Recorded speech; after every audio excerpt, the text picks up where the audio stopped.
As I begin the video, a near collision with an ignorant gang stalker.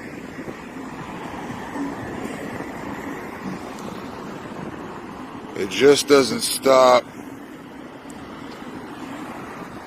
Hi, it's your host, E.I. Smith, and it is Sunday, April 14th, 2019, and it is 9:43 p.m. I am in Sunny Isles Beach, Florida. One of my favorite cities in South Florida to visit because of the stunning architecture and its proximity to the beach. The beach is just on the other side of that walkway there. And because it's so close to the beach, it sits right on the water. There's always a nice cool breeze that passes through. That's one of the gang stalker's favorite tactics right there, is obstructing your movement with vehicles. And boy, I tell you, it's something else. So I'm here in Sunny Isles Beach, Florida. I'm in the process of recording new gang stalking videos because as I was clearing space in my Google Drive account, I mistakenly deleted all of my gang stalking in action videos. And by the time I had realized what I had done, it was too late because I had already cleared the trash in my Google Drive account as well. The only original video I was able to save was Gang Stalking in Action Part 5, which was filmed in Hallandale Beach, Florida.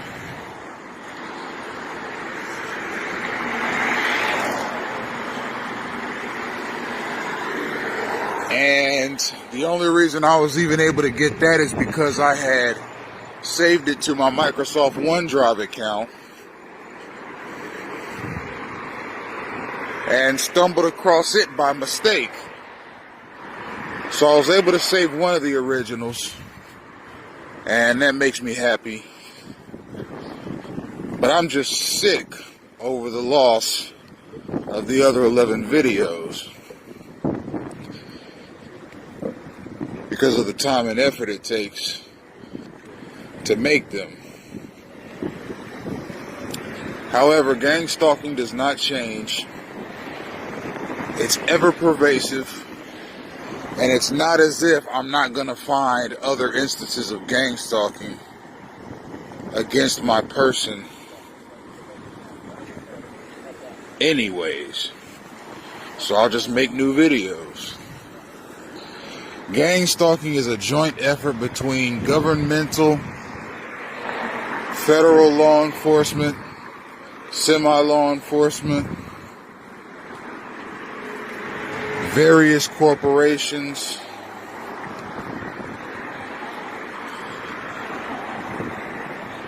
and churches.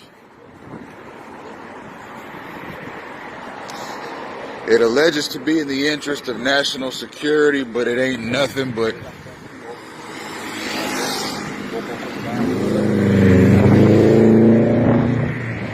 Young Turk tactics from the Communist Revolution in 1917. Third Reich tactics from Nazi Germany. KGB tactics from the USSR and Soviet Russia.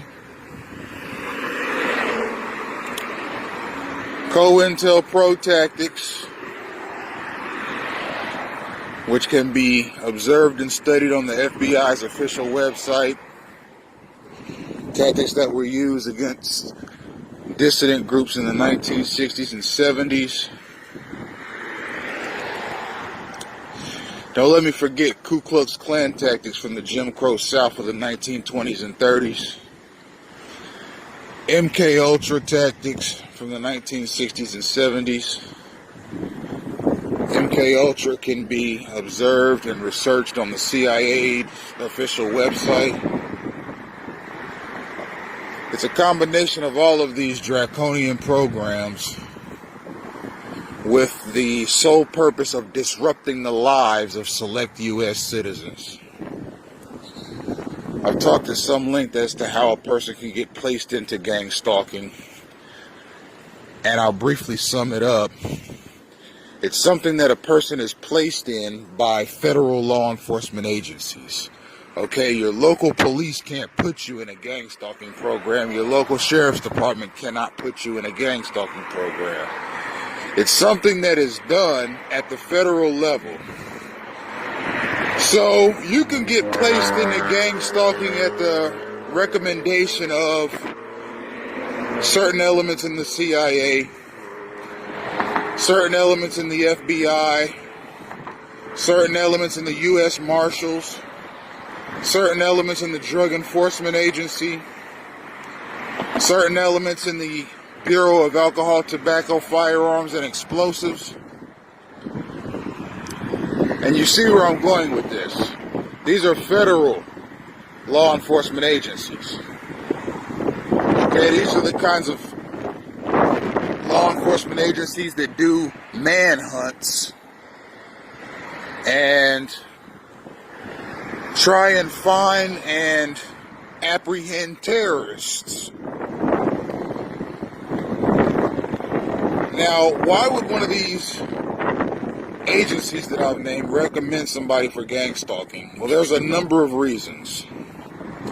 If you're a loner, you can be recommended for gang stalking as a lone wolf terrorist. It constantly needs to be watched. You can be put into gang stalking if you have a extremely messy divorce, and that is the men that have to watch out when those messy divorces happen, because it's the men that are put into gang stalking campaigns. You can get put into a gang stalking campaign for being a whistleblower. If you blow the whistle on an organization for being corrupt, you can get put into gang stalking. Why? Because that leads us into the next reason that you can get put into gang stalking: for making the wrong enemy. If you blow the whistle on a corrupt organization, you'll likely make enemies, especially if the corruption was making people money. You can get put into a gang stalking campaign if you have an inheritance, meaning you are the beneficiary on someone's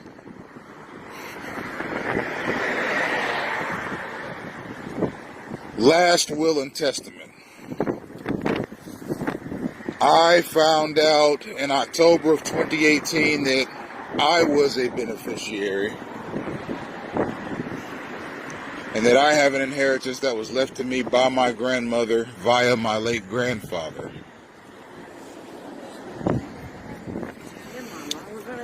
And my grandmother is still alive and is in good health for a woman that is 92 years old.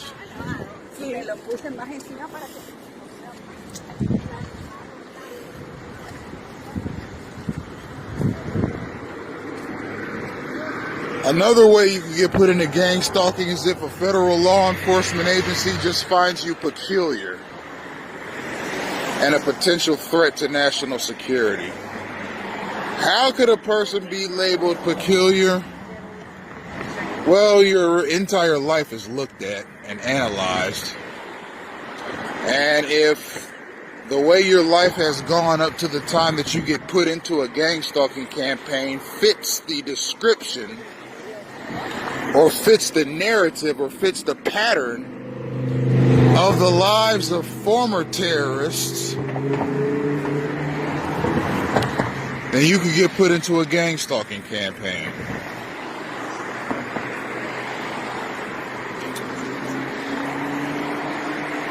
And gang stalking campaigns are nothing but harassment and disruption campaigns.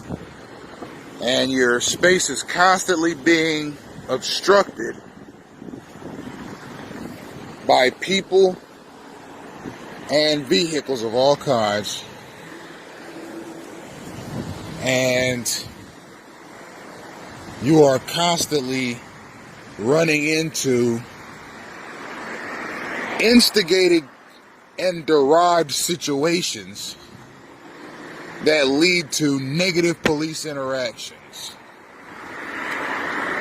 But mind you, local police are not handlers in this thing, and they are not movers and shakers in this thing. They're simply the people that the gang stalkers call on cue to try and get you into legal trouble, whether or not you have a criminal record. I'm 33 years old at the present time. I have no criminal record whatsoever. But via the gang stalking mechanism, there are evil forces out there right now actively trying to give me one.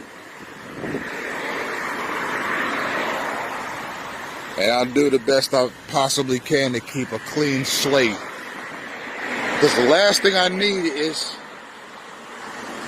to give these gang stalkers any more reason to be following me around.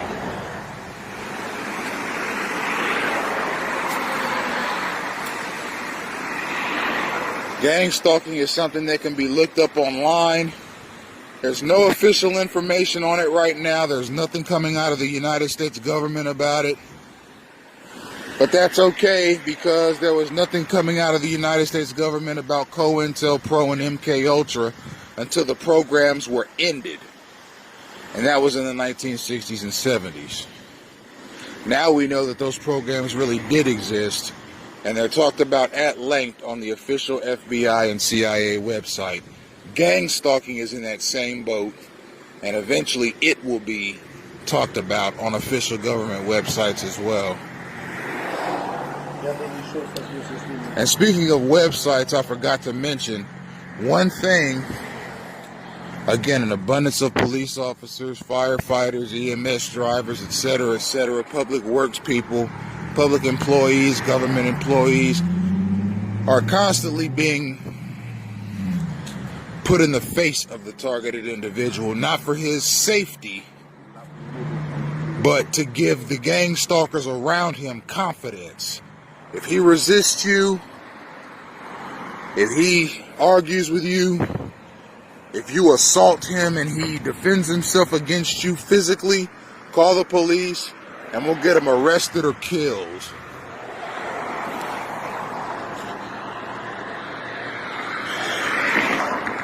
So again, speaking of websites, I forgot to mention that your website and online activity can get you gang stalked. If federal law enforcement agencies find your website activity to be peculiar or strange, you could be put into gang stalking as a potential terrorist.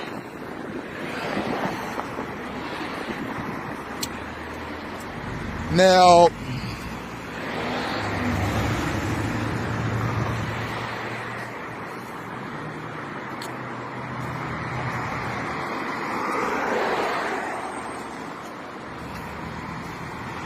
I'm an inquisitive person. I have a naturally inquiring mind.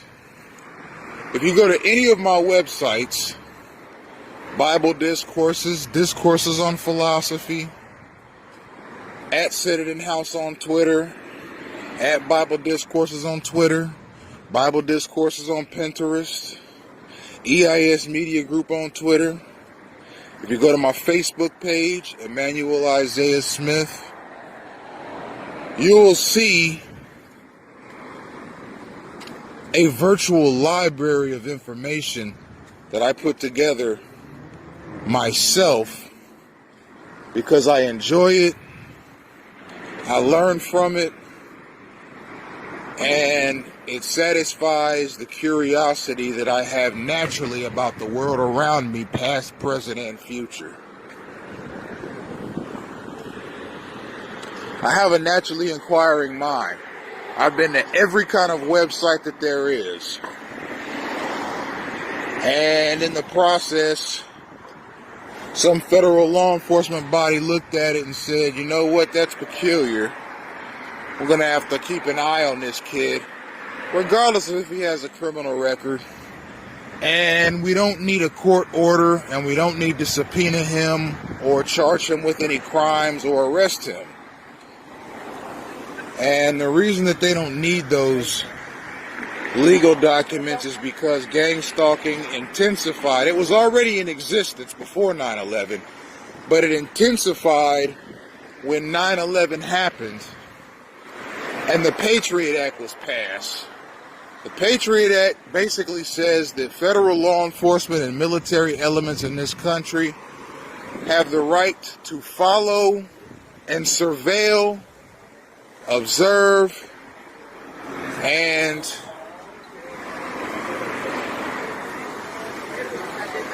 basically tail any U.S. citizen for any amount of time, for any reason, without a FISA warrant, and without cause. Yes. Have a seat? Yes, sir. What's the problem? Somebody said that you have a gun in your backpack. No, sir. Okay. And this officer just asked me if I had a gun in my backpack.